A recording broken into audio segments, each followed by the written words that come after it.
Graça e paz, meus queridos irmãos, um excelente, abençoado dia na presença do Senhor. Hoje a gente vai falar sobre Gênesis capítulo 4. O nascimento de Caim gerou no primeiro casal alegria e conforto. Seus corações expectantes pelo cumprimento da promessa da redenção ficaram de sobremodo radiantes. Ao olhar para o seu primogênito, Adão via a possibilidade de logo retornar ao lar original. Com a chegada de Abel, a expectativa dobrou. Então, de uma forma que nós não podemos entender ou alcançar, ele e seu irmão cresciam sob a dedicada orientação e profundo amor dos seus pais. Contudo, nem tudo eram flores. Assim como os cardos e espinhos cresciam por entre a vegetação, sentimentos ruins começaram a brotar no coração de Caim. O discurso do seu pai sobre os resultados da queda e o plano de Deus para salvá-los eram coisas das quais ele não compreendia.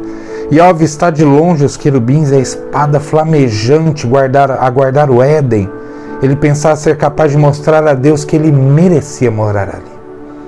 Caim sabia do engano e da entrada do pecado, bem como da promessa de um Salvador que lhe devolveria o direito de voltar a habitar no lugar para o qual eles foram criados.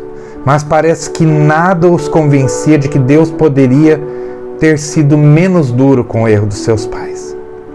Que ele não tinha culpa de estar ali entre espinhos quando poderia estar desfrutando das maravilhas do Éden. Ele não permitiu que seu coração fosse alimentado pela esperança da promessa da libertação dada por Deus, mas o endureceu com pensamentos egoístas e permitiu que Satanás dominasse as suas atitudes a tal ponto que ele se negou a sacrificar um cordeirinho no altar do Senhor, mas não mediu esforços para golpear seu próprio irmão até a morte. Abel, por sua vez, ofereceu justamente o que Deus havia requerido. Para que houvesse perdão de pecados, alguém deveria morrer. Enquanto Jesus não vinha, foi estabelecido um sistema de sacrifício que simbolizava o sacrifício do verdadeiro Cordeiro de Deus.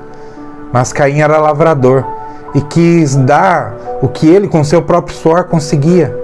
Esse foi o problema. Ofertar a Deus a vontade humana. Se a nossa vontade não estiver em comunhão com a vontade de Deus, de nada valem nossos esforços.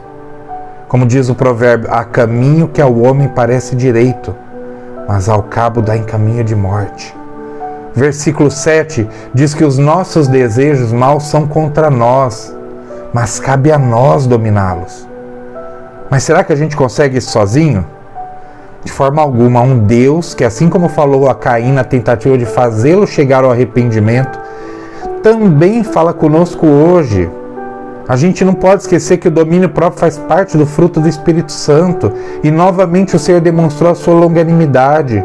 Caim negou-se a oferecer sacrifício, mas a sangue frio sobre o campo que lavrava, derramou o sangue do seu próprio irmão. Antes disso, porém, ele não ficara sem admoestação. Novamente o Senhor falou através de perguntas e terminou alertando dos resultados do pecado. Entretanto, Caim escolheu calcificar o coração para o mal, e ao contrário de Adão e Eva, que se esconderam do Senhor após o pecado, ao primeiro filho da perdição não foi perguntado onde estava, e sim onde está o seu irmão.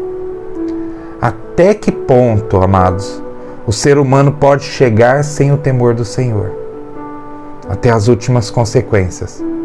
Muitos profetas cristãos têm sofrido da síndrome de Caim, oferecendo a Deus obras vazias, invejando conquistas espirituais dos verdadeiros adoradores, tramando contra eles.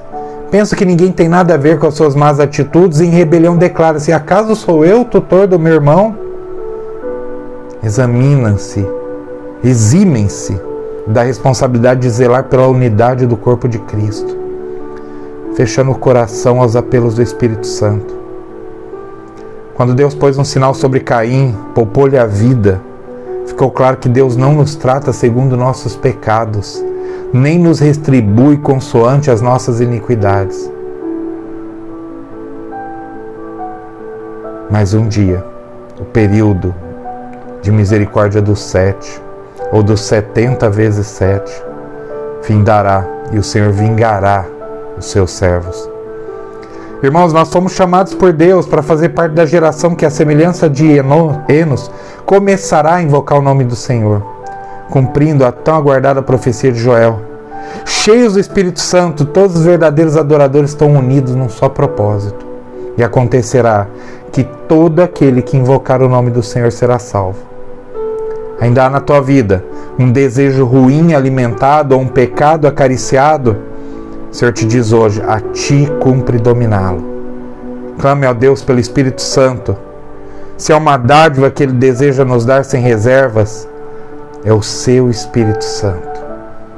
Que você possa ser cheio desse Espírito no dia de hoje. Eu peço, em nome de Jesus.